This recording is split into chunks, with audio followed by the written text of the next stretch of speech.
And also joining me is Mr. Hossein Nassar, political analyst. Thank you very much for your time. Dr. Mousa, let me start off by asking you about your impressions of the final statement said, or rather warned, neither side, the Palestinian nor the Israeli side, to take unilateral actions. What were you, the final statement from the Paris Peace Conference warned either side, the Israelis or the Palestinians, from taking unilateral actions. What were your impressions of the summit overall and of the concluding statement? I think my impression for the gentleman who stated such a statement is not familiar with what's going on. Right. What could the Palestinians have been doing for the last, say, 5-10 years? Nothing. So what unilateral action could they have taken? I think this statement should be directed toward Israel and Mr. Netanyahu, who enjoys doing all kinds of problems to the Palestinians, from expropriating their land, uprooting them, killing them, incarcerating them, and then he looks so innocent to the world. So the statement is not valid, even though they try to balance by stating that neither side should take, as if they are facing each other in a war. The Palestinians, unfortunately I say, are seeking what is called a political solution, and they have exhausted all possible means of negotiation in order for them to reach some kind of them. But obviously, if we study this and make a pattern, you'll find out that all negotiations that has been undertaken by the Palestinians with the Israelis have come up with negative results. Right. I haven't seen any positive result yet. And that's why I worry every time they meet to discuss peace.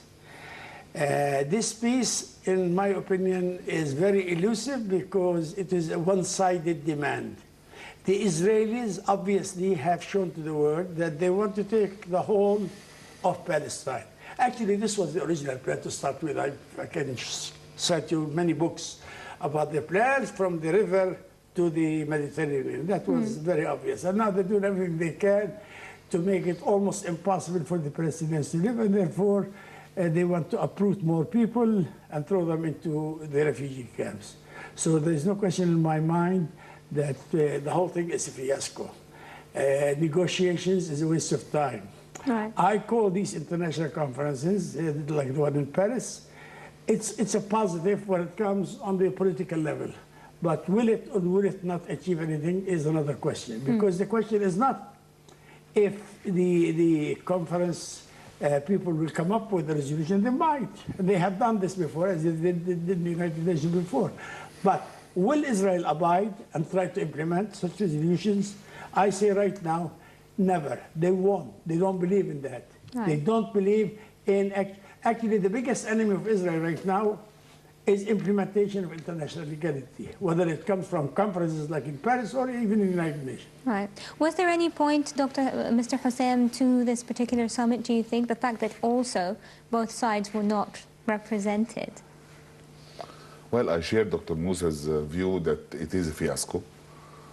All conferences regarding any kind of peace between the Palestinians and the Israelis were fiascos since the Geneva 74. It has to go beyond the international will to solve the Arab-Israeli conflict and the Palestinian issues. Right. What they meant by unilateral is a kind of a polite addressing to the Israelis to stop the settlement, to stop expanding its settlement. But Israel would never stop because that's not their agenda. Their agenda is to take over the whole of the historical Palestine. Well, what makes Israel so cocky in the face of international condemnation, if you will, even if it's not overt, but it's still there in one way, shape or form? What makes it so adamant? And very good question. Yeah. But I'll take it from another point of view. The only way to make go for a peace settlement is that when the Arabs or some of the Arabs will outdo Israel economically, politically, and technologically. Right. If we don't do that, Israel will remain cocky because nobody could stop it. Not in terms of having a military conflict, but in terms of proving a kind of superior over Israel. But Israel right now have gained a lot from their diaspora, especially in Western Europe and in the States. They came up advanced, kind of technologically aware. They have their connections with all the financial hubs in the world. Hence, they were capable of developing a kind of a cosmetic state. But this state is extremely powerful, militarily and technologically and economically. Since 1948, or even before that, the whole of the Arab world failed to come up with an exemplary kind of model that would outdo Israel. If one country manages to do so, Israel will have to abide by the regional law, by the supply and demand. Otherwise, we're wasting our time. Do you agree, Dr. Mousa, it's because the Arab world has yet... Part of it is what my colleague has mentioned, but of course, there are other items that we have to consider. I think the biggest element that's making Israel cocky and adamant and doing what they want is the blind support of the United States. And I'm talking about blind not only on the diplomatic front, or shall we say vote with them in the United Nations, but I'm talking about actual military support to Israel. Has, you know, I wish someone could read a book written by Paul Findlay. Imagine Israel obtained weapons from the United States that the United States had they had one squadron of planes, the only one available in the United States. They sent one to the NATO, yet the Israelis took that one, left the United States without it. Right. As a matter of fact, I believe General somebody said, if the American people know what Israel can do and how much does it extract and how much does it suck the blood of the United States, probably Americans will carry arms against the United States. Right. So this is one of the many reasons we have the United States behind us. Well, why does the United States always Then that support goes Israel? into another question, Right. which is actually we have to go into the Israeli lobby, and very, very influential Israeli lobby. You see, I lived in the States for almost 23 years. I studied a little bit about the lobby's work. I'll give you an example. One senator one time wanted to vote against a certain request by Israel. Would you believe in less than 20 minutes? I'm talking about actual 20 minutes. That's according to the senator. Demonstrations started to appear in his hometown, South Dakota.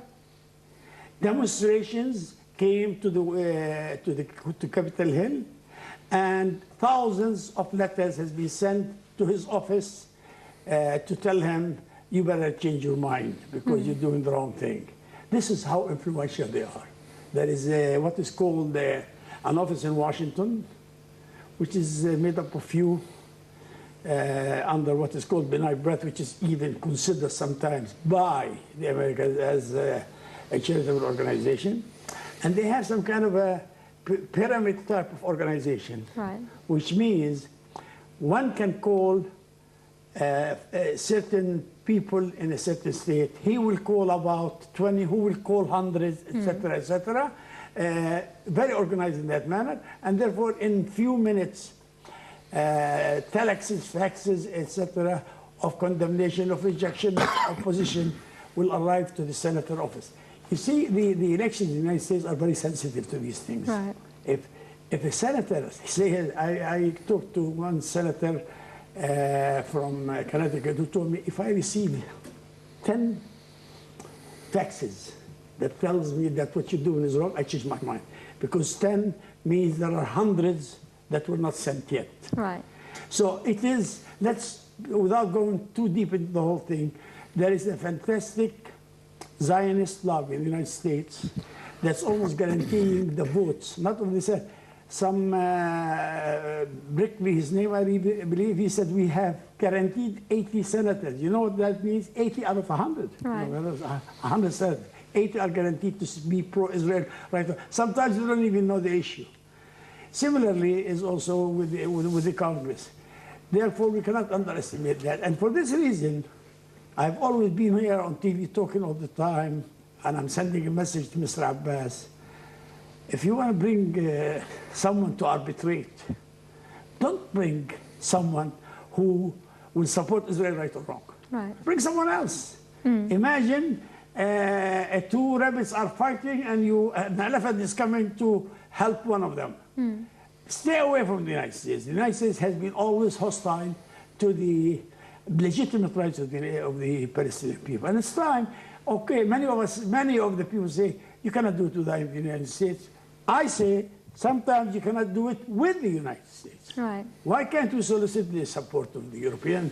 I mean, the step taken by Holland is fantastic. Right. Similarly, England has, because both of them have to correct something. Don't forget, it was the French who supplied the nuclear weapons to Israel, and the British, under the British mandate, are the one who set up Israel in the first place.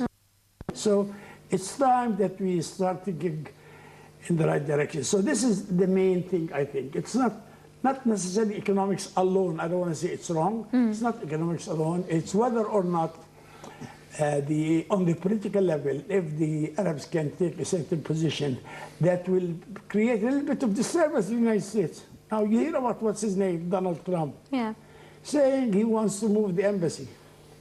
I call that a very naive statement. Naive, why? Because this gentleman does not realize what he's saying. Right. You're talking about antagonizing 1.5 billion Muslims throughout the world. I mean, how could you just say that with a sentence? Secondly, is this in the agenda of what is called the Republican Party, or is it of his own initiative? So these things, I think we have to be studied and have to be counteracted. For 15 years I've been coming here, and for 15 years I've been telling the audience here that it will be a waste of time to continue negotiating with Israel, because every time a negotiation takes place, unfortunately, almost in the same week, something else. I remember Annapolis, when Mr. Olmert was the president of Israel. He signed and co-signed by the United States that they will liquidate and stop what is called settlement activities. In less than a week from his arrival to Jerusalem, they threw a bid for 1,000 units to be built in Jerusalem again. How can you trust someone who says something, writes something, signs something, and goes the opposite? Therefore, my opinion is our dealing with Israel should not be limited exclusively to what is called negotiations. Other means should be added. It always says, if there is oppression, violence has to erupt. Well, let me ask Mr. Hussein, obviously, the major concern right now, and something perhaps very much addressed the Paris conference, was the statements that were made by President-elect Donald Trump to move the U.S. embassy to Jerusalem. Now, do you think, first of all, let me just start off by asking, do you think he can carry out such a move? I don't think so. And the proof to this is that his nominated Secretary of Defense have said right now the capital of Israel is Tel Aviv, not Jerusalem. But I just want to comment on my colleague's statement about the support of U.S. for Israel. That was possibly valid 20 years ago, but it's not valid anymore. And that's why Israel is becoming more and more cocky, because they don't depend on the U.S. for their survival, as was the case in 20 years ago or 30 years ago, or since their existence. They are technologically advanced. They are actually manufacturing items that goes into the finished products, the military finished products of the U.S. And I want to comment that it's not only the lobby. There are two things makes the U.S. fundamentally supporting Israel. The first one is that the US itself, America itself, was kind of a replacement for Palestine. Right. Ard al-Mi'ad, right? But it was Ard al-Mi'ad in the new fashion. When the Puritans decided to colonize the eastern parts of the United States, they were actually replacing the Sinai Mountain, having it in the United States. And the American people are not that sensitive to people taking other people's land, because they did the same 300 years ago. Right. Hence, putting the United States in the equation is actually a waste of time. Whether Israel is dependent on the US right now or independent, it doesn't make a difference. But we have, I disagree with violence. Violence never achieved anything on the ground. Actually, it was a trap. Always, the Israelis are always trapping the Palestinians and trapping the Arabs into going violence and then making the negative propaganda about the You can always argue that the two-state solution either way doesn't seem to be... And I never said it's feasible. Right. But we have to continue. Israel was created, don't forget, was created totally by violence. We know this. But what was accepted 60 years ago is not accepted now. It's not even that, though, but if we look at it in those terms, the balance of power is totally... we never disagreed on this. On Israel's We never side. disagreed, but we have to use the new political panorama that is evolving in the Middle East. The US actually have lost its interest in the Gulf because of the shale oil. Right. And the kind of surround strategy for Russia through Syria have failed. And Russia is moving in and expanding its power. Europe is so anxious to make a statement. At least they don't have the power to change things, but they are more conscious about the problem because of the proximity. But when I wonder if when the government of Benjamin Netanyahu sees that there's that the international community is no longer supporting Israel wholeheartedly, that it has objections to settlement building, to repressive actions, etc., etc., does it make it feel uncomfortable, Dr. Mousa? Do you think it feels somehow uncomfortable that it has lost sort of its popularity? Yes, it loses its popularity, but I think this becomes of secondary importance to Israel, despite the fact that they claim that they want to have their reputation as full. I still disagree with my colleague here on the issue. Everything has been done in Israel by force. And I'm not talking about its creation. The daily basis right now, the eviction, the uprooting of Palestinians right now from their lands, the destruction of the olive trees, they're coming into the areas where the Palestinians are, evicting them using force. Force and violence has been the only, my opinion, practice that has made Israel succeed, with the support of beautiful and technologically advanced armaments that comes from the United States. I wish my colleague is right. I wish I'm wrong. But it's not true. And that's why I remember when Mr. Abu Mazen was in Dubai, and he stated something: I don't have an army to fight. Again, when you fight guerrilla warfare resistance, you don't care how big is the other army, because this is a method of fighting which is well known in Vietnam, Viet Congs, etc. So, but when he said a statement like this, I remember the Deputy Minister of Foreign Affairs in Israel said, as long as they talk, let them talk. As long as they talk, let them talk. But not more than that. We cannot tolerate more than that. Right. And that's why Israel should know. You cannot bring two people to negotiate, especially this unique Zionist movement represented by Israel, who believes that taking the land of the others is legitimate. And the hell with the United Nations, the hell with the resolutions, the hell with the hundreds of resolutions, actually, that gives the Palestinians their legitimate rights. As long as we gain the land, Moshe Dayan said this. He said, we are given the choice between land or violence or war. We choose land.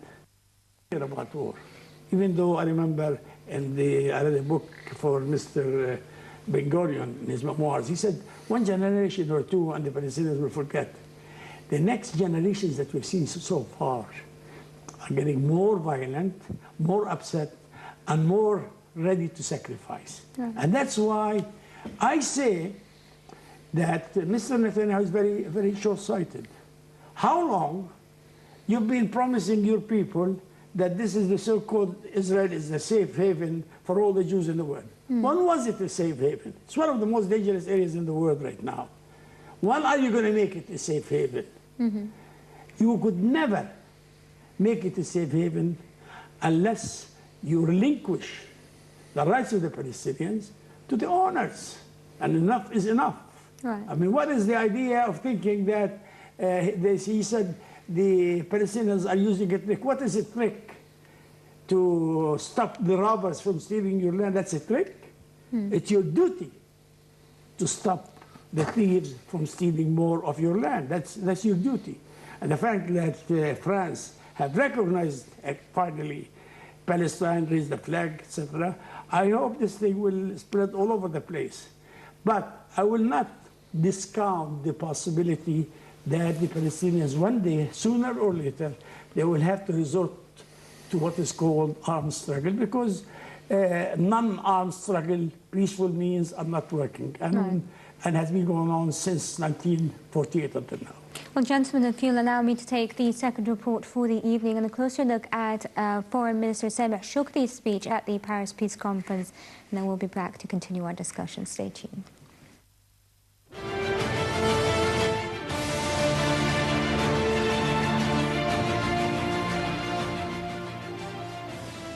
Egyptian delegation headed by Foreign Minister Sameh Shoukry attended the Paris Peace Conference held in Paris to resume the peace process between the Palestinian and the Israeli sides.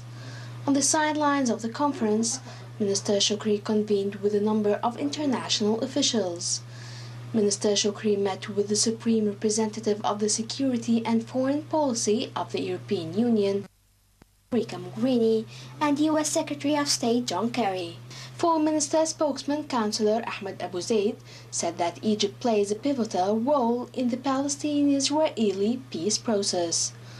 Earlier in the day, Shoukry convened with his Moroccan and Algerian counterparts, in which they tackled means of boosting bilateral ties with Egypt and enhancing joint cooperation in dealing with regional and international issues. Moreover, the foreign minister met with UN Special Envoy of the Middle East, Nikolai Mladinov, as both officials exchanged points of views over means of pushing forward regional and international peace efforts and persuading the Palestinian and Israeli sides to get back to the negotiation table. Also on the sidelines of the Paris Peace Conference, Shoukry met with the European Commission of the Neighbouring Countries Policy, Johannes Hahn, where they discussed a number of topics including cooperation programs between Egypt and the EU.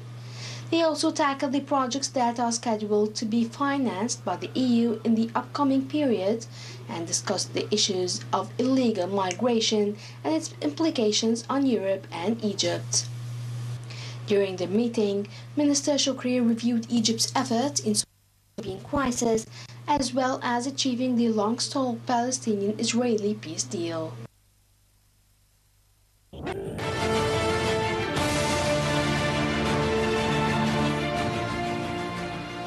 back, ladies and gentlemen. Mr. Hussein, let me ask you a little bit about Egypt's role in the Palestinian-Israeli conflict. Egypt has played, obviously, an important role throughout the years, and at some points, obviously, it has helped with some form of concession, even between, for example, the warring sides in the Palestinian factions themselves. So how important, or what role can Egypt play now, I mean, in the midst of all that's been happening by Israel with regards to reaching a solution, or trying at least to reach a solution? It will be a two-point answer back. Right. Egypt is definitely one of the nominated countries that could be the role model for the exemplary state that could embarrass Israel and make it forced to deal regionally, not internationally. The other thing is that I will have to oppose again my colleague. I wish he's right, but violence did not really solve anything. On the other hand, it has been always a subject for exploitation by other regional powers. Syria for once, Hezbollah for once, Iran now. And it opens always a window for Israel to tag the Palestinians and the Arabs and the Muslims as terrorists. Right. Which fits very well the US agenda and the Western agenda, because we should not be forgetting that they were suffering from the radical Islamist terrors, and in the same fashion that we're suffering from it here. In my only humble opinion, is that we have to continue peacefully and to embarrass Israel by our peace and peaceful measures. Otherwise, Well, we will how continue. can you do that? How can you embarrass Israel? Embarrass it internationally. Right. In the same sense that is happening now. The conference is an embarrassment to Israel. It will not change things on the ground, but it is an embarrassment because the Palestinians have been calm. Even Hamas has been calm for the past 5 or 6 years. And that's an embarrassment for Israel. They are continuing eroding the Palestinian lands, and the whole world sees the Palestinians are passive, peacefully. However, they are trying to lobby the international community. They are trying to lobby the regional powers in order to embarrass Israel. Israel is difficult to embarrass, but over time, it cannot continue to be that cocky. It cannot continue to neglect the international will. The only solution to the Palestinian issue is to create an international will that is supporting Palestine 100%. Are you seeing in the international community that Europe is sort of taking one stance and the United States, obviously now under Donald Trump, is going Even to in take... the United States, there are voices now that support the Palestinian cause. Right. Even in the United States. And Europe, we kind of gained it back. Europe now is conscious about the problem that it created first, since the Balfour Declaration, and as my colleague has mentioned, the French giving the nuclear know-how to Israel. They are more conscious that they have caused this problem in the past 50 years. Now they are trying to be politically active, and Europe, though it's not that strategically important as it was the case 10 or 20 years ago, but Europe is still in the mind of the developed world, because Europe is the cradle of the Western civilization. Right. But while Dr. Mousa, let me ask you, while we saw the Israeli Prime Minister dub this conference as being rigged, we saw the Palestinian president say that it might be the last chance to implement a two-state solution. Why do you think he made such a statement? Again, to prove actually that the concept my colleague is espousing is not exactly correct. Not that I discount the importance of political struggle, of course. Political struggle, diplomacy, context, international pressure is fine. But what did Mr. Obama's, in a way, support of stopping the settlements do? Absolutely nothing. They are immune to being condemned. I'm telling you, there are so many resolutions. I need actually to get a condemnation from Mr. Obama or anybody else. Nobody supported them as much as Mr. Obama did, by the way, when it comes to financial aid and military aid. But how does it convince the Israelis? The Israelis are immune of being condemned all the time.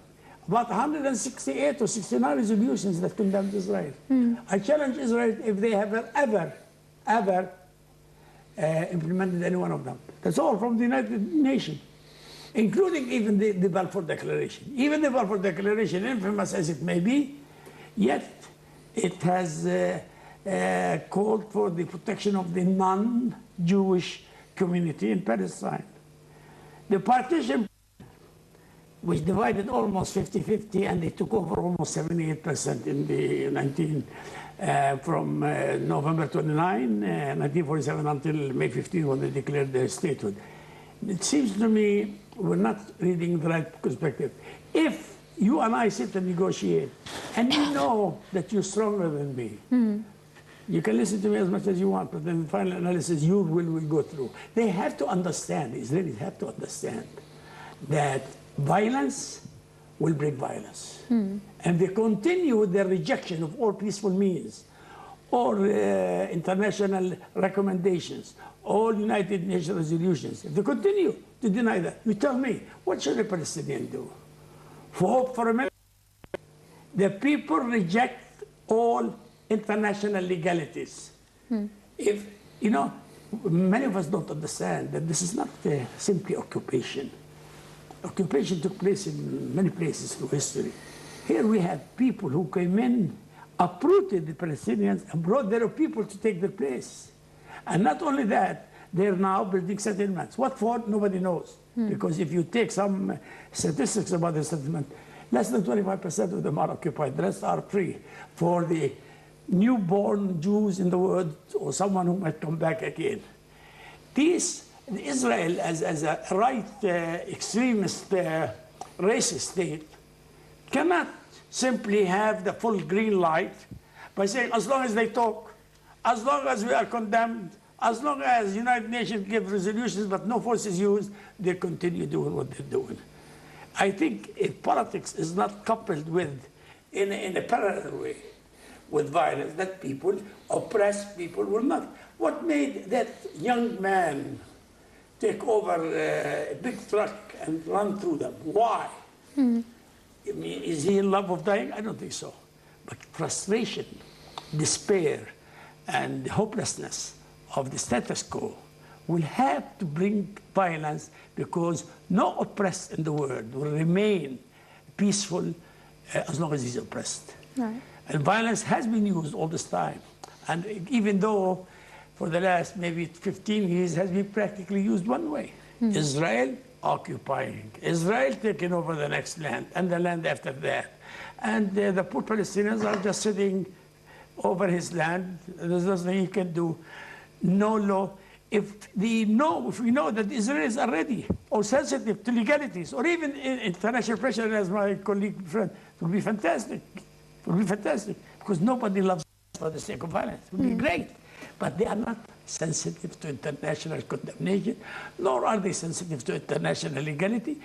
They know they're wrong, but they're not going to do anything about it whatsoever, unless they are impelled to do so. All right. Mr. Hossein, just your closing statement, really. I mean, what happens next now that the Paris Peace Conference has concluded? What do you think happens? We hope everyone recognizes Israel as the French, I guess. Nothing will happen, actually.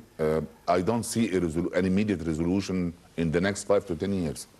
But I remain checking this violence thing.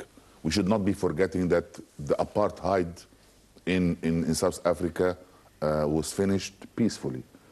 India got liberated by passive resistance. The thing that I always worry about is that tagging the Palestinians and the Arabs and the Muslims as terrorists, which could be easily done in any media in the US. I mean, tagging along everybody in the package. And if we continue raising that culture of violence, the solution will extend for the next 50 years, and at the time there will be no Palestinian inch left. Okay. This is my worry. That I'm trying to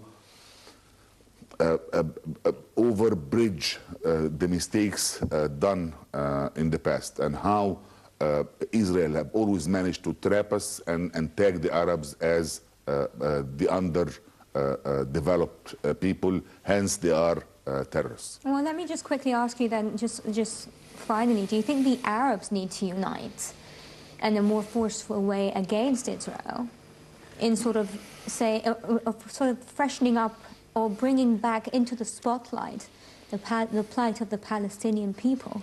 Because obviously with all the Arab Springs and everything else that's been happening, it's sort of gone back a step and is not the main focus of the Arab world or the international community. They have to seek common interests first. Right. And stop giving this kind of lip service about the brotherhood. It never works like this. We have to develop the common interest for the region. Hence, that will force Israel to deal regionally because there will be the leftovers in the region. If that Arab countries develop economically, technologically, and they will extend pressure, political pressure on the international arena, Israel will have to abide. They have no other ways because they cannot survive unless they are integrated in the region. And this is their dream, normalization. They want to normalize. And this is a thing that we always should own. This is the minimum kind of violence, right? Soft violence that we can maintain over Israel is to deprive them of having a normalized relationship with the Arab communities unless they sort out the Palestinian nation. Okay, gentlemen, I thank you both very much for coming in tonight. Mr. Hossein Nasser, political analyst, it was a pleasure. Dr. Mousa Shehada, senior Palestinian political analyst, thank you very much. Ladies and gentlemen, that's all the time we have for this edition of the Daily Debate. Do join us again tomorrow. Same time, same place here on Nile TV International. I'm Nancy Sarah Barakat, wishing you all a very good evening. Thank you very much, gentlemen.